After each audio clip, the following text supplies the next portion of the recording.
What is up, YouTube? How y'all doing? Yeah. I'm underdressed today, y'all. I've been packing up. I packed all my stuff up that's back there. Can y'all see it? Hit the microphone in the way. I packed everything up. Downloaded some videos while I'm on the airplane. My goal is to do some reactions while I'm on the airplane, y'all. So check this out, man.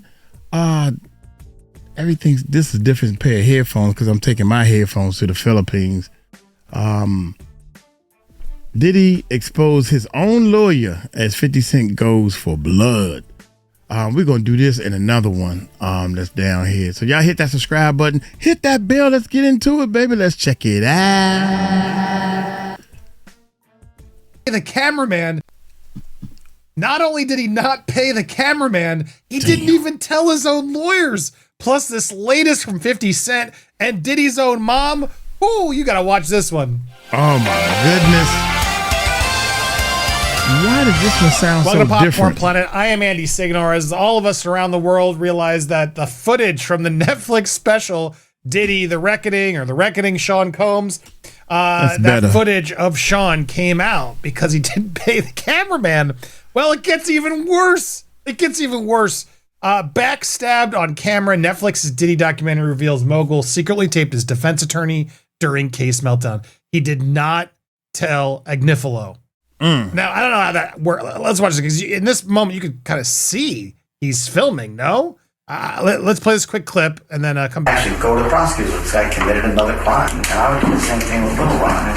Go to the prosecutor. Really put a package together. Here's what he said. You shouldn't be recording this. Yeah, it took him a little while, didn't it? But that's Agnifilo giving like legal strategy. And I mean, I guess it could have been a phone. He might. But Mark didn't even say. Mark is not the one that said you shouldn't be recording. The other guy said it. That's crazier. Shouldn't be recording this. Yeah, it took him a little while, didn't it? But that's Agnifilo giving like legal strategy. And I mean, I guess it could have been a phone. He might have just been falling around with his phone legitimately and not have like a big camera case and casting. And in fact, the quality looks pretty crappy. So I don't think that was a super good camera. Put a package together. But yeah, this should not have been recorded. So now we're learning that the lawyers didn't know. Sean Diddy Combs is facing intense backlash after a new Netflix documentary revealed he secretly recorded private conversations with his criminal defense attorney, a move legal experts say represents a stunning betrayal of trust and a possible breach of attorney-client privilege. Okay. The footage included in a documentary produced by 50 Cent shows Combs capturing confidential exchanges with his attorney, Mark Agnifilo, who, according to those familiar with the situation, had no idea he was being filmed or recorded. Diddy, revelation has ignited a firestorm within the legal community and raised questions about Combs' conduct during one of the most sensitive periods of his legal battle. Is anyone surprised, though? Come on.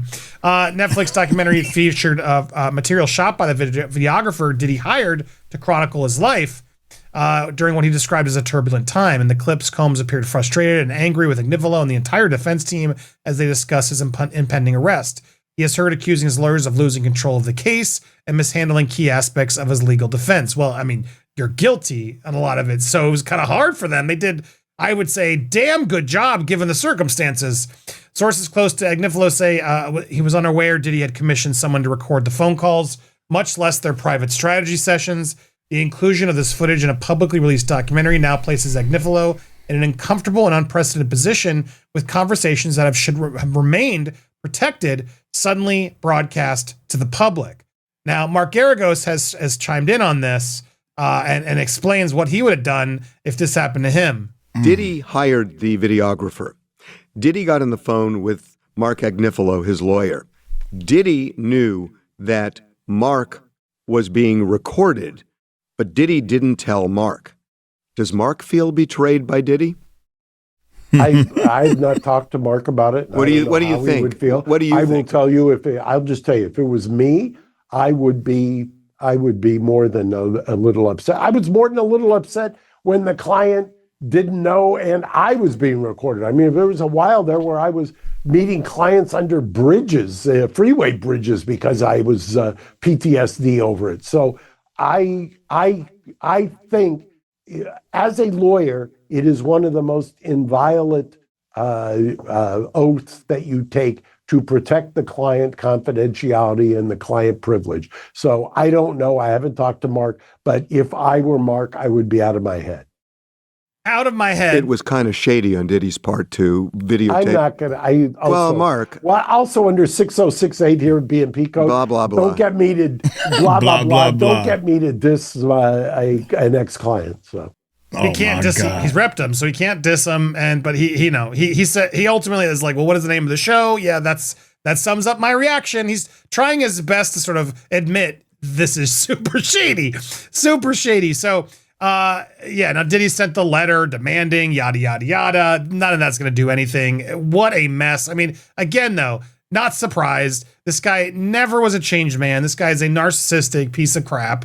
And he deserves everything he's got coming to him because he keeps doing more and more bad stuff in prison to get his time even longer.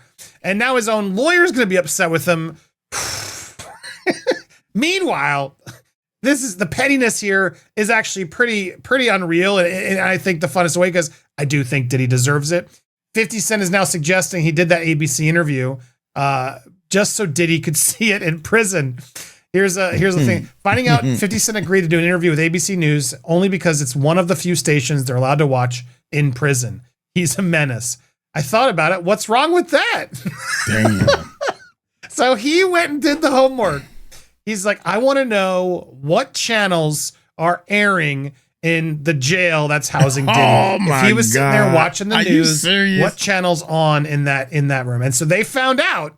And it sounds to me, Robin Roberts, Good Morning America, whatever. He's like, he must have talked to inmates there. And like, Oh my God. No, I don't think he went that. I think he went that far. The thing that tripped me out is, I don't think they got Netflix, and it's a Netflix documentary, man. Oh my God. Are you serious? on in that room. And so they found out. They and found out. It sounds to me, Robin Roberts, Good Morning America, whatever. He's like, he must have talked to inmates there. And like, what's on that TV? I want to ensure that this interview is on that TV. No. And that's why he went with where he went. Because I was kind of wondering, so. Really? Good Morning America? Okay, fine. No. But to know that now, this dude's next level on his trolling. Like, ooh, that's a level of intensity. Meanwhile, as all the drama's been going down, a lot of allegations against Janice, Sean Combs' mother. Oh, the nail polish. You can, members, put the nail polish in the chat. Those of you that don't know, you're lucky. Mother unbraids Netflix over false claims her son blanked her and more alleged fake narratives and reckoning the doctors. Look, I don't know what happened. I'm not here I don't want to get sued by Janice Combs, the latest thing. All I know is I've heard some things, man. The Netflix documentary says some things. And this woman doesn't seem to have ever held her son accountable. This guy's been a menace his whole life, and especially while he had any sort of fame. And she seems to just revel in it. She seemed to just enjoy every step of the way. So shame on you, Mrs. Combs. Your son's gross. Your son's needs serious issues, has issues, and needs serious help. I don't know if he can even be rehabilitated.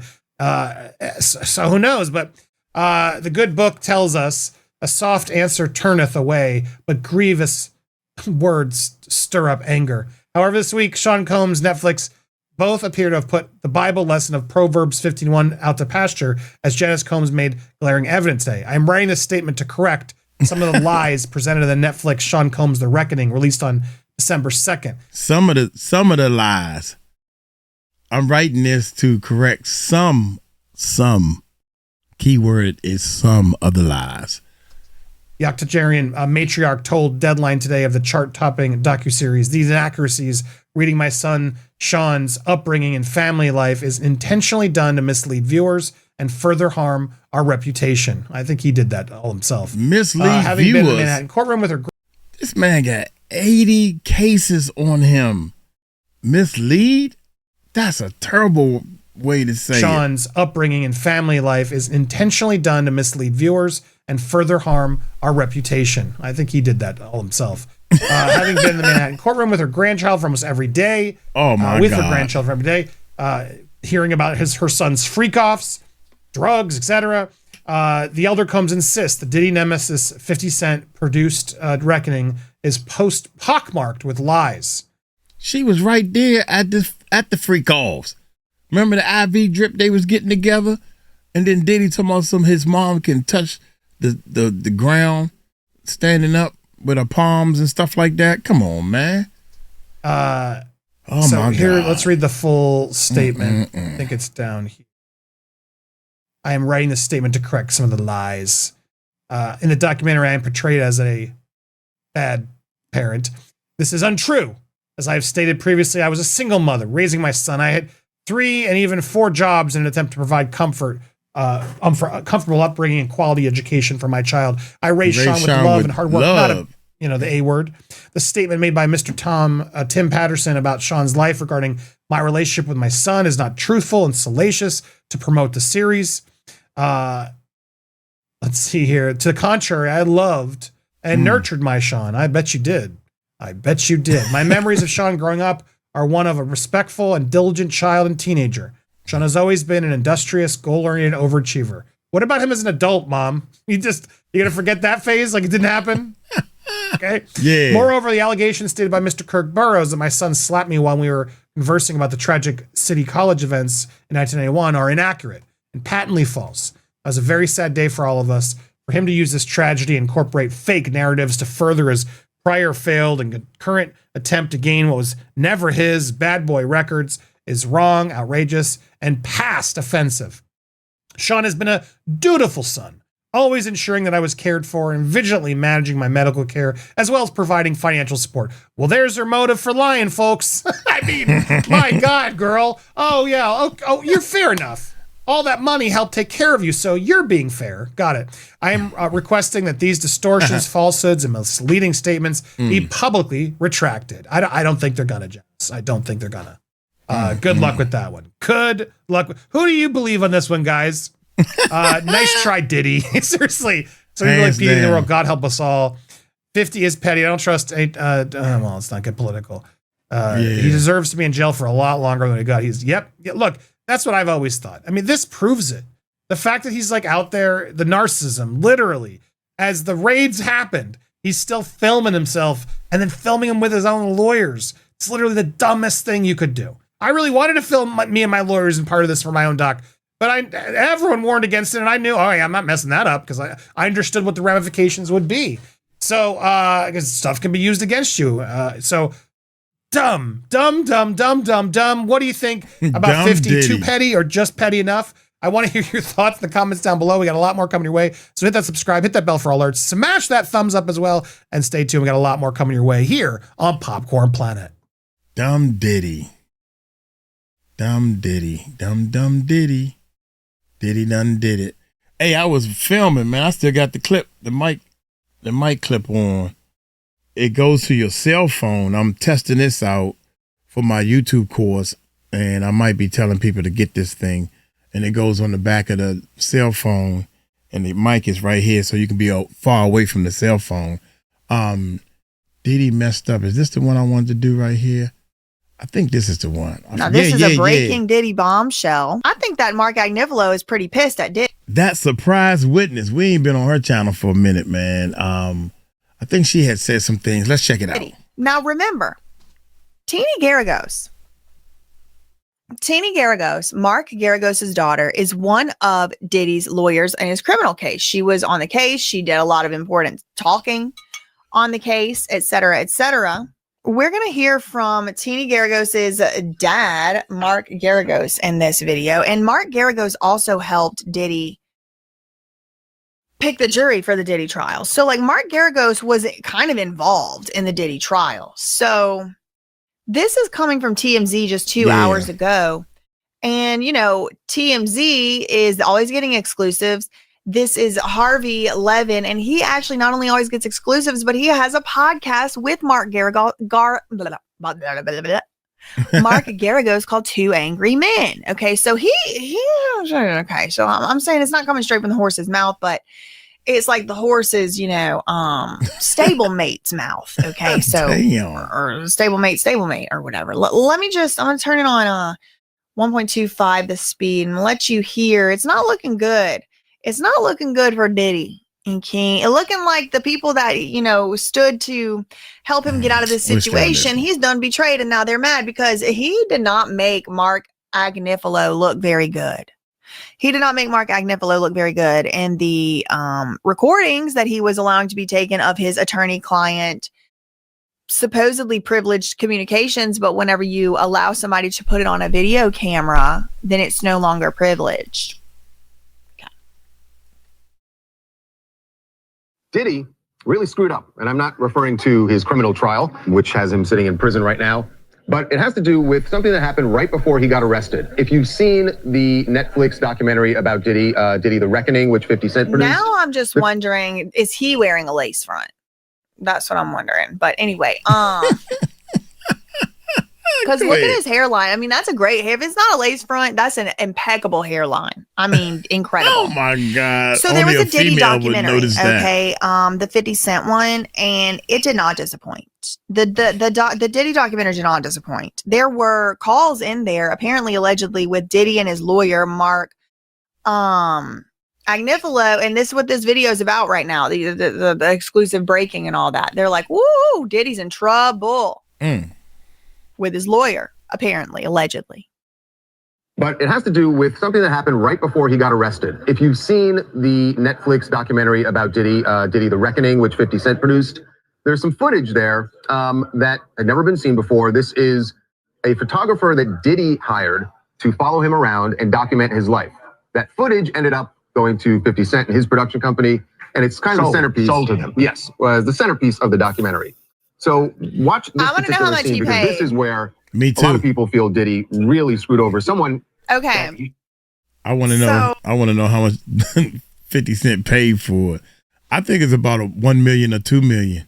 So a lot of people, I bet you this is the exact scene where Mark Agnifilo was like fuming. Because Mark Agnifilo really, I mean, he defended Diddy as if his own freedom was on the line. I mean, truly. I think the man lost sleep at night over the Diddy case. He really did. Only to have his phone calls being recorded and Diddy talking to him like that. And it's like Diddy's being like the daddy, like the daddy of the call. Like he's kind of trying to alpha everybody. He's like, we're losing right now. You're going to see. Should be very, very thankful for. I'm taking 8 nuclear bombs, straight to the head. I want to go back. Scene, because this is where a lot of people feel Diddy really screwed over someone that he should be very, very thankful for. I'm taking 8 nuclear bombs, straight to the head. And I'm tired of going back and forth with y'all, with the lawyers. Okay, so no. Let me tell you something. Let me say this. I'm not. And honestly, watching this documentary made me be like, oh my God, Diddy is just exactly as insufferable as I thought he was going to be. Like he is the one who is being dragged across the whole entire world stage because of his depraved activities. And he still has the audacity and the boldface unmitigated gall to speak to Mark Agnifilo, like really one of the only people that stands in between him and going to jail forever for the rest of his life, prison, like this. Like he still wants to posture like he's the daddy, like he's the alpha. No, just stop. I don't even like Mark Agnifilo, okay? I mean, I kind of do a little bit, like, he's funny and stuff, but like, please. Diddy is doing this. No.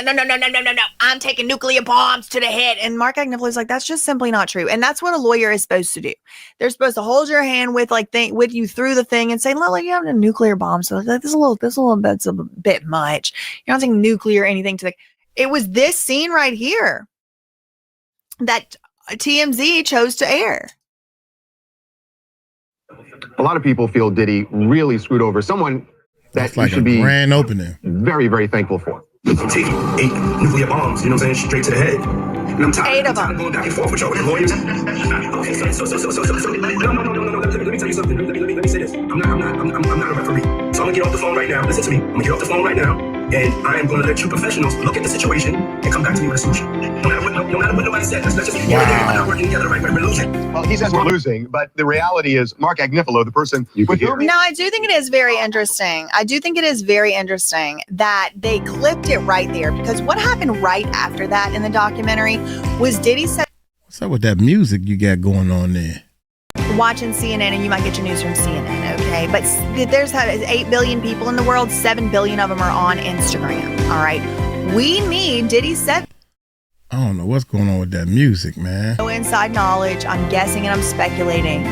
But my opinion is that the person who came in to do this dirty media, dirty this country or others, is Mark, none other than Geragos himself. And that's why he wasn't on Diddy's case. Who was it that was bringing exclusives from what happened behind closed doors in the jury?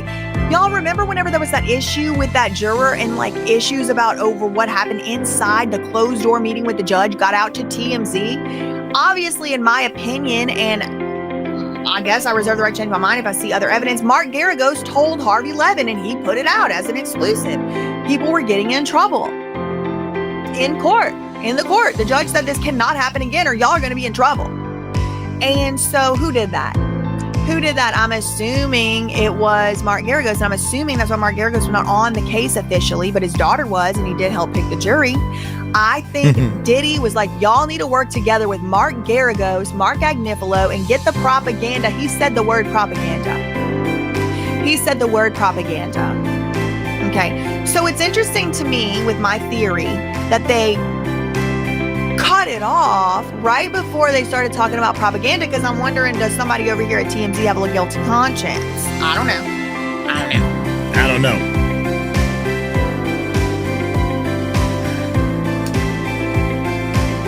And come back to me with a solution. No matter what nobody said. Let's just here and there. Y'all are not working together the right way. We're losing. Well, he says we're losing, but the reality is Mark Agnifilo, the person with whom he was speaking, actually won the case for him. Yeah, we all been all through that, man. This music is killing me, man. Now I see what y'all say about the music. Yeah, but Diddy, that was not cool at all, man. And I really think that you not paying the person that actually did the filming for you, that was crazy right there. That, oh my gracious, that just let everybody know that you do not pay like you supposed to. Diddy Empire under pressure, lawyer and financial hit Chris. Let's see what this is real quick. Diddy's back in the headlines again, and this time, it's because the one rumor everybody was whispering about finally looks real. Diddy is broke. Like, totally broke. And his lawyers are ready to flip on him, because there's nothing left to pay them with. Wait till you hear how Cassie just drained him of everything he had just a few days ago. Not really try to overdo it with the theme, but just, have it be more sophisticated and more minimalistic. That's right you are. And please tell me about your look tonight. You look amazing. I'm wearing head to toe Tom Brown, and I just wanted to be, at my Sunday's best. Once you start looking at the lawsuits, the raids, the frozen assets, and the people suddenly cutting ties, it really looks like the empire's already gone. Diddy's name used to mean private jets, all-white parties, and money flowing like water. Now, his income has dropped so low that even his own lawyers are rumored to be flipping on him just to save themselves.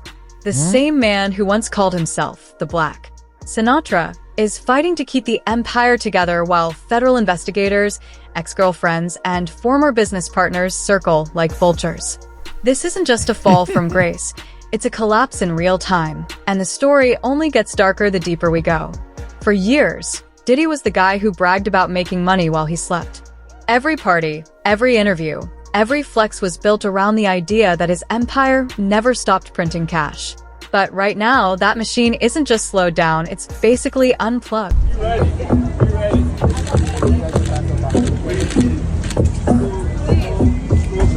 Line up, please. Come on, guys. The first big hit came when his partnership with Diageo, the company behind Ciroc and De Leon, went south. That deal was the centerpiece of his business mogul image, and after legal disputes and racial discrimination lawsuits between him and Diageo, the whole thing collapsed. No more Ciroc checks rolling in, which is insane because those deals were rumored to be bringing him tens of millions a year. That was the champagne popping money. Gone. Then came Revolt, his media baby. That was supposed to be his black-owned MTV moment, but as lawsuits and federal investigations piled up, Revolt quickly distanced themselves. Eventually, reports surfaced that Diddy sold his majority stake. The translation? Another cash faucet closed. And of course, the Cassie lawsuit in late 2023 changed everything. That settlement wasn't just expensive on its own, it opened the floodgates. After Cassie, multiple women came forward with lawsuits of their own. Each one costs money to fight, money to settle, and money to keep from completely destroying your reputation. Add in the fact that brands, festivals, and TV networks don't want to touch him now, and suddenly the guy who was once Forbes' hip-hop's richest is frozen out of every revenue stream. Even royalties aren't safe. Artists who built Bad Boy Records are trying to separate themselves from him. The industry isn't calling, the clubs aren't booking, and the sponsors aren't picking up the phone. So imagine going from bragging about how no one could out-hustle you to waking up and realizing the bank account hasn't moved. That's where Diddy is right now. And when the money stops, the loyalty around you stops too. Which is why the story gets crazier, because the people he paid to protect him, his own lawyers, might be getting ready to talk. Okay, so here's the tea. Your lawyers aren't supposed to be the shady ones, right? They're the ride or die people. But when the checks stop coming and you're stuck in Brooklyn's feds-only hotel, aka jail, even your legal squad starts eyeing the exit door. That's exactly what's happening to Diddy right now. Back in February 2025, his high-profile attorney Anthony Rico abruptly quit, dropping one of the most cryptic exits ever. I cannot continue to effectively serve as counsel for Sean Combs. No dramatic explanation. Just peace out. That move alone had tongues wagging, like, what on earth went down behind the scenes? Fast forward to July, and Diddy got that split verdict. Not guilty on the serious, and racketeering charges, but guilty on 2 counts of transportation for prostitution. This partial win meant his lawyers dodged the worst, but now the heat is still scorching. He's facing possible prison time of up to 20 years, and that means lawyers are sweating bullets over whether this gig's worth the risk. Here's what's wild. In high-stakes cases like this, lawyers can end up being witnesses if investigators believe they were involved or had knowledge of wrongdoing. So if they feel like they're too deep in the mud, flipping might look like a safer play. And when your money's dried up, loyalty is a luxury. Remember, Diddy was once making big money from Ciroc and De Leon, with Diageo paying him nearly $1 billion over the years. Those mega deals are gone now. The money tree's been chopped, and that leaves his legal team watching their paychecks vanish. Life is so crazy because not long ago, Diddy was flexing in private jets, owning mansions worth tens of millions across LA and Miami, popping bottles in the VIP, and basically living rent-free in billionaire status. That was the guy, the one who could drop a casual $1 billion Ciroc and De Leon deal and still act humble about it. But guess what? That lifestyle just got a hard reset. Let's talk numbers. Forbes estimated his net worth at a whopping $825 million in 2018. By June 2024, just before his legal trouble exploded, that had already dropped to $400 million. And that was before the raided homes, the lost brand deals, and the civil lawsuits rolled in. Speaking of brand deals, there's no more Ciroc or De Leon. Diageo waved farewell, saying Diddy's lawsuits made him impossible to be the face of anything. That used to be his money-making superpower. Oh, and Sean John, his fashion and lifestyle brand basically ghosted by Macy's and decimated in value. And the catalog of hits? Still got some value, sure, but companies are nervous. Publishers might still push songs not directly tied to him, but anything associated with Puff Daddy is now radioactive. Now add 50-plus pending civil lawsuits, with the possibility of massive payouts or court-ordered restitution. Cassie's $20 million settlement was just the opener. If they win, he could end up paying way more. With his assets locked and lawsuits stacking, we're about to find out just how long even a billionaire can tread water.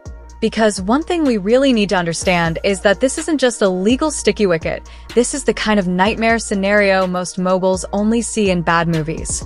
The man's life went from the red carpet to a square jail room, and fast. Called to have a meeting with Diageo, and they knew that I was kind of killing things in the culture, and they were trying to fix their diversity problem. And through that, a meeting was set up, and I told them, I want to be an owner. First up, the raid drama. Back in March 2024, federal agents busted into his Star Island Miami mansion and Holmby Hills LA estate. Agents rolled through with armored vehicles, seized electronics, and found a wild collection of weapons, drugs, thousands of baby oil bottles, condoms, toys, and even lingerie. They even nabbed AR-15s with scratched-off serial numbers. Yeah, freaking AR-15s. These raids weren't just flashy headlines, they showed that prosecutors were confident as hell in their case. Homeland Security, NYPD, LAPD, FBI. They all showed up like it was Black Friday, which usually means they've already built a pretty airtight playbook. Then there's the real estate meltdown. Remember Diddy's $61.5 million Holmby Hills mansion? He listed it, probably trying to shake off the heat. But the best offer he got was $30 million, which is less than half the original price. That's not a sale, that's a liquidation. Next, the legal battleground. His $50 million bail got denied 3 times because prosecutors argued he's a flight risk and a threat to the community. Now he's stuck at the notorious Brooklyn Metropolitan Detention Center, the kind of place where the word luxury is strictly forbidden. And just last month, the trial hit a fever pitch. Diddy got acquitted on the big-ticket charges, racketeering and And we are following breaking news right now coming out of South Florida. Chopper 6 live right now. This is over the Star Island home of rapper P. Diddy, where 4 law enforcement sources tell NBC News that a search warrant has been executed by federal agents with Homeland Security investigations. Now we're hearing another search warrant has been executed at his home in Los Angeles. But convicted on 2 transportation for prostitution counts. The jury dropped the hammer on that lesser charge, and now he's still locked up as sentencing looms. The walls aren't just closing in, they're collapsing. And for someone who is living like royalty, that's got to feel like waking up in a nightmare. Here's where it gets really messy. In hip-hop, nothing hits harder than the word snitch. It's basically the scarlet letter of the culture. But when the feds start circling like they are with Diddy, snitching becomes less about reputation and more about survival. And the scary part for him is, insiders are already showing cracks.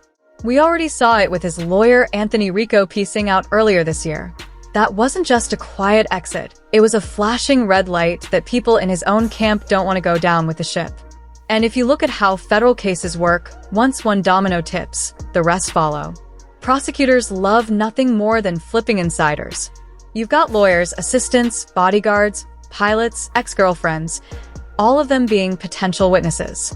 Remember during the trial, Homeland Security agents testified that they seized phones and hard drives with tens of thousands of messages and files. That's basically a buffet of evidence. If even one person on payroll decides to cooperate, it's like giving the government a cheat code. And with 50-plus lawsuits still active in civil court, there's no shortage of people willing to talk. The irony is crazy. Diddy built his brand on being untouchable. Can't stop, won't stop wasn't just a catchphrase. It was his whole aura. Now the feds are hoping his people will stop and start talking. And history shows they usually do. Look at Tekashi 6ix9ine INE's crew. Look at Suge Knight's collapse. Once the money dries up, loyalty goes with it. And talking about loyalty, another funny thing is how the industry is keeping its distance and is not even hiding it. Because if there's one thing Hollywood and the music industry are good at, it's ghosting people the second their brand becomes radioactive. And with Diddy, the ghosting has been Olympic level. People who used to be with him at every Grammy afterparty are suddenly nowhere to be found. Jay-Z? Silent. Kanye? Too busy trying to fix his own PR nightmares. Usher? Nowhere near the case. The silence from former collaborators is deafening, and it says everything. In an industry built on image, nobody wants to be in the splash zone.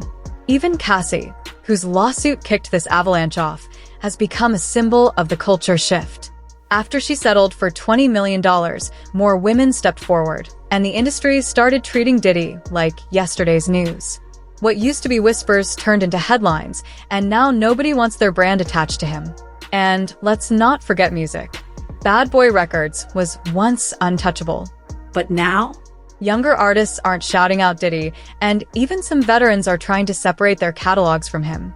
Imagine being the guy who brought Biggie to the world, and they cut that joint real short.